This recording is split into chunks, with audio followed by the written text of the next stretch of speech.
Olá, bem-vindo ao Visão Parlamentar. A ideia aqui, gente, é mostrar o que pensam e também o que fazem os deputados estaduais mineiros. O nosso convidado de hoje é o deputado Coronel Henrique, do PL. Deputado, muito obrigado por o senhor topar conversar com a gente. Vamos, nesta meia horinha, mostrar como é robusto o seu mandato, como é importante para a sociedade, como é que o senhor está trabalhando. Tá joia, André, muito obrigado. É sempre um prazer estar aqui com você e com toda a Minas Gerais. Vamos lá. O deputado está no segundo mandato consecutivo, tem atuação voltada à valorização do campo, da saúde animal, do homem, preside, por exemplo, a Frente Parlamentar em defesa dos produtores de leite, tem muitos projetos aí na área. A gente quer falar com ele também sobre a lei de autoria dele, que possibilita triplicar os investimentos em projetos esportivos em Minas, um sucesso. E o Coronel Henrique também é um entusiasta das escolas cívico-militares. Ele vai contar pra gente as vantagens desse modelo.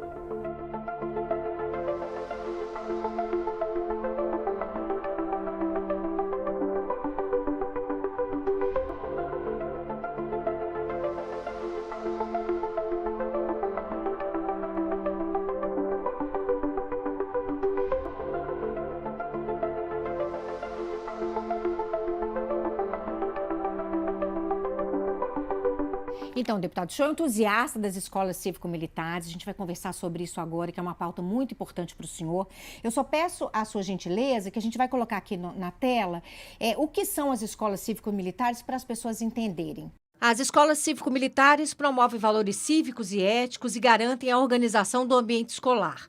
Nelas, os educadores cuidam do currículo e os militares colaboram na gestão educacional e disciplinar. As escolas seguem o currículo estabelecido pela Secretaria de Educação. Em Minas, foram pré-selecionadas 720 escolas de cidades com mais de 25 mil habitantes. Essas instituições contam com estudantes em maior vulnerabilidade social. A comunidade de cada escola deve decidir se quer o modelo cívico-militar. Bombeiros e policiais da reserva vão atuar no programa. E os uniformes poderão ser custeados pelo orçamento da educação. Se o senhor pudesse convencer alguém do modelo da escola, o que o senhor falaria? As escolas cívico-militares são uma realidade hoje em Minas Gerais. São 9 escolas da rede estadual que já funcionam nesse modelo.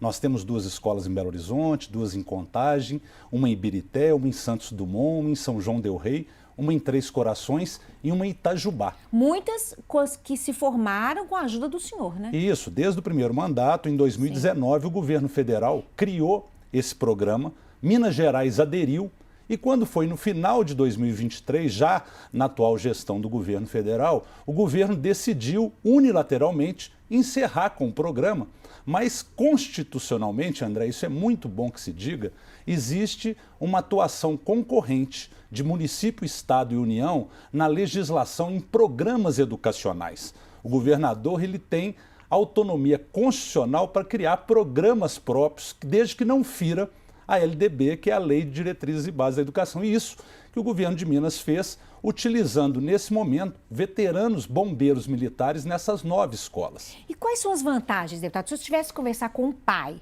que quer colocar um filho, tem vontade que o filho estude numa escola, qual é a vantagem, as vantagens? Como eu disse para você, André, eu conheço o resultado dessas 9 escolas, antes e depois de implantadas. Então, o que nós percebemos, e tenho percorrido todo o estado, conversando inclusive com as famílias... Então, a gente vai mostrar no Instagram do senhor rapidamente, só quando o senhor fala, o trabalho que o senhor faz no interior aí, em São Lourenço também. São Lourenço, isso. Enfim. Nós fomos lá tentar convencer, lá justamente para esclarecer essa ampliação do programa. Então, o convencimento é o seguinte, as famílias se sentem mais tranquilas com o modelo de acolhimento do programa. O que acontece? Você disse ali de muito bem dito que toda a estrutura da escola permanece. O que a escola recebe são profissionais, que são os militares da reserva, para cooperar com a gestão da escola. Então, quando o pai chega para entregar um filho na escola, tem lá no portão um bombeiro militar recebendo aquela criança, recebendo aquele jovem.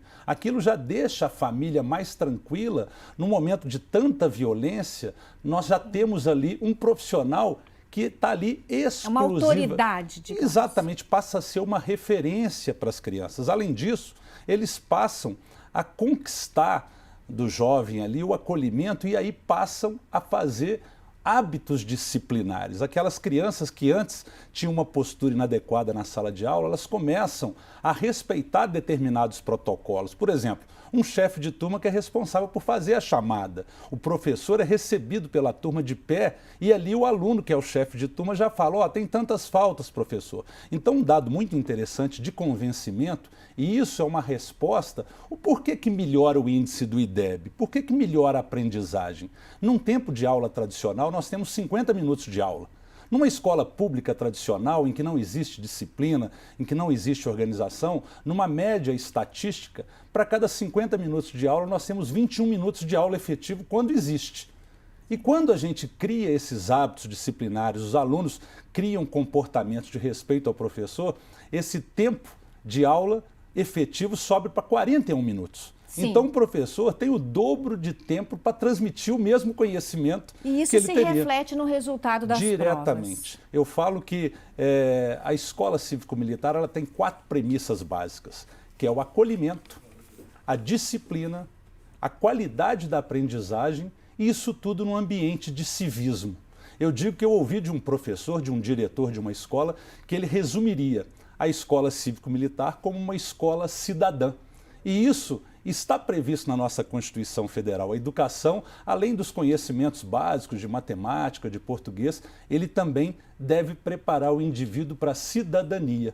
E isso acontece de uma forma muito efetiva e muito focada nesse programa das escolas cívico-militares. Deputado, a Assembleia é um espaço aberto, né? A gente vê discussões de todos os assuntos aqui. É o espaço que a população tem para discutir. A gente teve uma reunião da Comissão de Educação muito grande em relação a esse tema, né? Eu sei que o senhor participou, o senhor ouviu todo mundo, enfim. E aí, alguns contrapontos foram colocados, principalmente em relação às liberdades individuais dos jovens, em relação a cabelo, em relação ao comportamento. Esclarece isso, assim, para os pais que têm algum receio sobre isso. Nessa audiência, eu, inclusive, senti falta do contraponto, eu senti falta do debate. Foram 5 horas falando mal do programa e ninguém se preocupou em ouvir. Os parlamentares favoráveis é que acabaram fazendo esse contraponto, né? Mas assim, não veio nenhum diretor das 9 escolas, não veio nenhum pai que hoje já tem o seu filho estudando. Nós temos um exemplo clássico aqui em Belo Horizonte, que é a primeira escola cívico-militar do estado de Minas Gerais, que é a Escola Estadual Princesa Isabel, na comunidade do Sumaré, no bairro Aparecida, que já tem 5 anos de funcionamento. Essa escola tinha 600 alunos matriculados quando eu estive lá em 2019. Hoje ela tem 1.570 matrículas e tem fila de espera. É verdade que os pais ligam para os gabinetes, que é um constante pedido para que os pais queiram colocar os alunos nas escolas militares e cívico-militares? Por exemplo, no caso aqui nós temos em Minas Gerais os 30 colégios tiradentes da Polícia Militar, que tem uma característica, que é prioridade de matrícula para os dependentes de militar.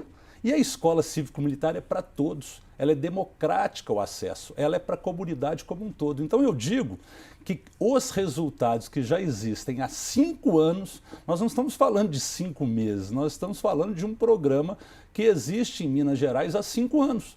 E se a escola tivesse algum tipo de problema, certamente as famílias não estariam lá fazendo fila de espera para colocar os seus filhos. Eu digo que as pessoas precisam conhecer. Eu vejo que existem pessoas que ficam muito preocupadas em ficar rebatendo as críticas feitas por quem não gosta do modelo. Eu digo que a gente às vezes esquece de contar as verdades, e as verdades são essas.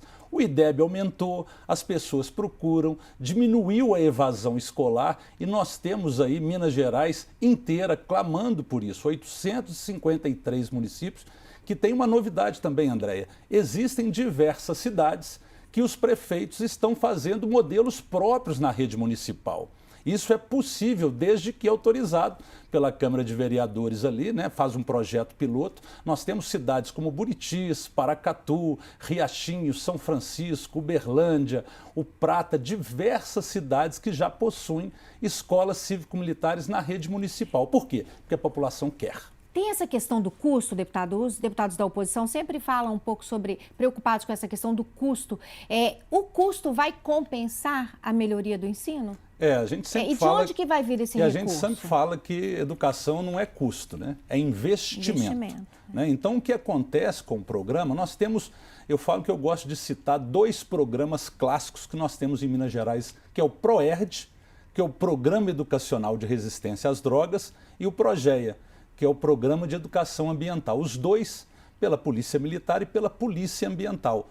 O PECIM é o Programa das Escolas Cívico-Militares, que o único impacto financeiro é o pagamento desses militares da reserva, que receberão aí uma gratificação pago pelo orçamento da segurança pública para eles trabalharem na escola. Inclusive, eu ouvi uma crítica de que as pessoas, André, quando falavam que o custo aumenta muito, é porque às vezes elas faziam uma comparação com os colégios do Exército ou com o Colégio Tiradentes, que tem um orçamento diferenciado.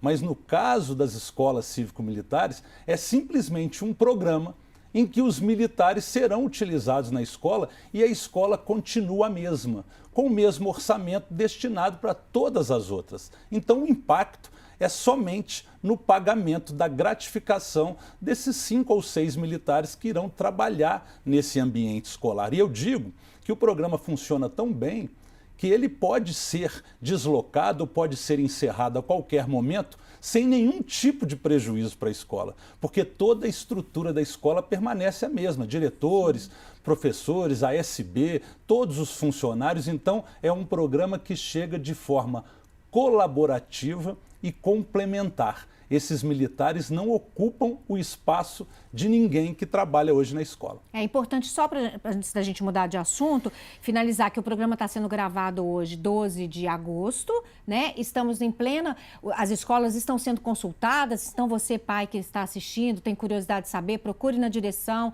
para saber em que momento que está essa transformação, em que o senhor pode colaborar, né? Os pais podem colaborar. Exatamente, porque é um programa, como eu disse aqui, o governo federal encerrou o programa sem ouvir ninguém.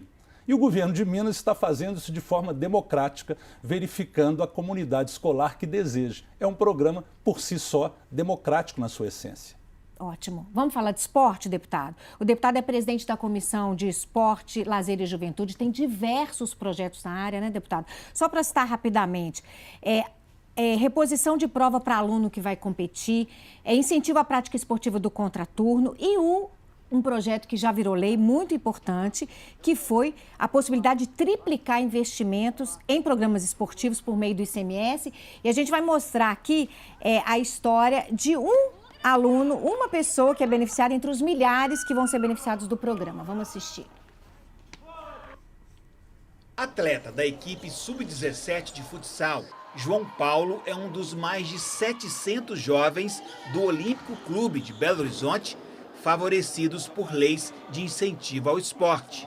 João tem alimentação garantida nos períodos de treinamento e recebe vales transporte e de alimentação. Um estímulo e tanto para nunca desistir. Ajuda a gente muito em casa, sabe? Incentiva a gente mais a vir treinar também. Aí, tá vendo? Foi rapidinho a fala dele, mas é um exemplo de um aluno, um esportista beneficiado com o programa, de autoria do senhor, que agora já é lei. Fala rapidamente, deputado, um sucesso. É um sucesso e eu considero isso talvez hoje o grande legado desses meus 2 mandatos. Foi um projeto de lei que eu entrei lá em 2019 para que o governo do estado pudesse aumentar a alíquota da lei de incentivo estadual do esporte. E graças a um trabalho aí de todo o parlamento, eu agradeço o presidente Tadeu, que é um esportista também, e eu quando cheguei aqui, eu sou coronel do Exército, durante 23 anos eu servi na Academia Militar das Agulhas Negras. E no Exército, nas Forças Armadas, nós temos o esporte como uma ferramenta de educação, de formação do caráter, da disciplina. E eu vi que a lei de incentivo em Minas Gerais precisava ser ampliada para oferecer oportunidades, como nós vimos aqui do João, para que diversos outros mineiros tivessem também programas esportivos incentivados. E hoje, Minas Gerais, que até ano passado tinha 27 milhões de reais destinados, nós já temos, Andréia, não é só triplicou, porque como a arrecadação do Estado aumentou, nós temos nesse ano disponíveis 89 milhões de reais para financiamento de projetos esportivos. E isso impacta diretamente na educação, na formação da nossa juventude, que tem no esporte uma ferramenta muito barata e que permite não só a disciplina, a organização, mas cria um sentimento de cidadania muito importante e isso, como eu disse aqui, está previsto na nossa Constituição. São centenas, né, milhares de jovens aí beneficiados por todo o Estado. E eu digo, André, que a lei de incentivo ao esporte ela não tem limitação. Ela é possível de chegar em cada cidade, ela atende todas as cidades, todas as idades e todas as modalidades esportivas. Não é só para o jovem, pode atingir também projetos, por exemplo, da terceira idade, pode atingir projetos, por exemplo, do atleta paralímpico, pessoas com necessidades especiais que participam de atividades esportivas. Então é um programa que é um incentivo para que as empresas possam, de uma forma direta, patrocinar projetos esportivos abatendo naquilo que ele já iria gastar pagando o ICMS para o Estado. Que ótimo. Deputado, outro importante ponto do seu mandato é a questão do homem do campo, né? O senhor é presidente da Frente Parlamentar em Defesa dos Produtores de Leite. A gente tem aí uma foto do Instagram. A gente gosta sempre de mostrar o Instagram. Quem quiser seguir o deputado no Instagram pode seguir, a gente vai colocar o endereço aqui. E na questão do leite, especificamente, eu queria conversar com o senhor que Minas tem um papel muito importante, né? Minas hoje é responsável por 27% da produção leiteira nacional, né? Nós somos a maior bacia leiteira, né? Nós temos o leite em todos os nossos municípios e eu digo, André, que a minha grande preocupação é valorizar esse homem e essa mulher do campo que não tem sábado, não tem domingo, não tem feriado. Ensinar para as nossas crianças que o leite ele não vem da caixinha. Né? Tem alguém lá que acorda cedo, que prende a vaca, que vai fazer a ordenha, que tem todo um cuidado sanitário para que esse produto chegue aos laticínios e possa chegar nos grandes mercados consumidores. E uma preocupação grande que eu tenho é dar visibilidade para esse homem do campo. Eu sou médico veterinário, então na minha formação, meu pai também era médico veterinário, eu tenho uma ligação muito grande e sei o quanto esse trabalho é anônimo e o quanto as pessoas das grandes cidades desconhecem as dificuldades de um sistema de produção. E também tenho trabalhado nisso, André. Não, perdão, pode continuar. Não, e recentemente, eu não sei se você viu, é coisa da semana passada, teve uma lei sancionada minha pelo governador que coloca dentro dos livros didáticos, dentro do conteúdo das escolas, né, a questão da visibilidade do nosso agro. Exatamente. Eu penso que a valorização do homem do campo, ela passa pela melhor remuneração, pelos melhores financiamentos, mas também passa por um conhecimento. A comunidade precisa saber que esse homem que está lá no campo, ele está preservando o meio ambiente, ele está preservando as nascentes, ele não é um destruidor do meio ambiente, ele vive da chuva, ele vive do sol, ele precisa cuidar, então, com sustentabilidade, o nosso produtor é um exemplo de conservacionista. E sob o ponto de vista econômico, a gente até quer mostrar umas imagens aqui, no ano passado a gente teve o movimento Minas Grita pelo Leite, em função aí da importação de leite em pó, né, deputado? Como é que está a vida do homem do campo, do produtor de leite hoje, 2025, segundo semestre? Nunca está bem. Por quê? Porque ele sofre o tempo todo esses impactos, seja impacto de política internacional, que a grande maioria dos insumos são em dólar, então isso tem todo um impacto nesse cenário, nesse mundo globalizado. Até hoje, lá a guerra na Ucrânia, isso impacta diretamente, por exemplo, em fornecimento de adubos. Então, o tempo todo, o produtor de leite especialmente, ele sofre porque ele é o único produto que ele entrega e ele só recebe depois o preço, depois que ele entregou o produto. Então nós precisamos melhorar, otimizar essa política econômica, principalmente chegando à assistência técnica, e eu sempre comento com o produtor rural, às vezes ele não consegue controlar o que está fora da porteira. E nós aqui trabalhamos com políticas públicas para melhorar a educação, a ciência e a tecnologia que ele trabalha dentro da porteira. E isso o Estado de Minas faz de forma exemplar com a nossa Emater, que eu também tenho uma lei sancionada que reconhece, né, a relevância econômica e social da Emater, e também nós temos um programa da Federação da Agricultura, da FAENG, que é o ATIG, é um programa de assistência técnica e gerencial para o produtor do campo em diversas áreas, não só do produtor de leite, que é uma referência. E eu acredito que com educação, com ciência e com tecnologia, nós iremos continuar transformando o Brasil. Há 50 anos atrás, Andréia, o Brasil era importador de alimentos. E com a presença de um mineiro, ministro da Agricultura, o eterno Alisson Paulinelli, que criou, fomentou a Embrapa, a empresa brasileira de pesquisa agropecuária, hoje o Brasil é uma referência e um dos maiores exportadores mundiais de alimento, com educação no campo. Ótimo. A gente tem também, deputado, projetos de lei de autoria do senhor, a implantação do Serviço de Inspeção Municipal. A gente teve uma audiência pública aqui, ou seja, para melhorar a questão da saúde do animal também. André, isso é de uma certa... Foi uma audiência pública que o senhor pediu? Isso, nós fizemos uma audiência pública aqui, nós temos os produtos de origem animal, ele tem uma lei federal que regulamenta que esses produtos devem ser inspecionados, porque eles apresentam risco para a saúde humana. Então nós temos 3 níveis de inspeção: a inspeção municipal, a inspeção estadual e a inspeção federal. Nós trabalhamos desde 2019 com um projeto aqui que foi aprovado, que é o Minas Forte. Nós criamos uma possibilidade de uma política adequada ao governo federal de consórcios intermunicipais agropecuários, viabilizando o custo de implantação de serviços de inspeção nos municípios. E esses pequenos municípios que às vezes não tinham condição de implantar, de pagar um médico veterinário, de contratar ali uma assessoria, comprar um veículo, eles de forma consorciada podem realizar a sua inspeção.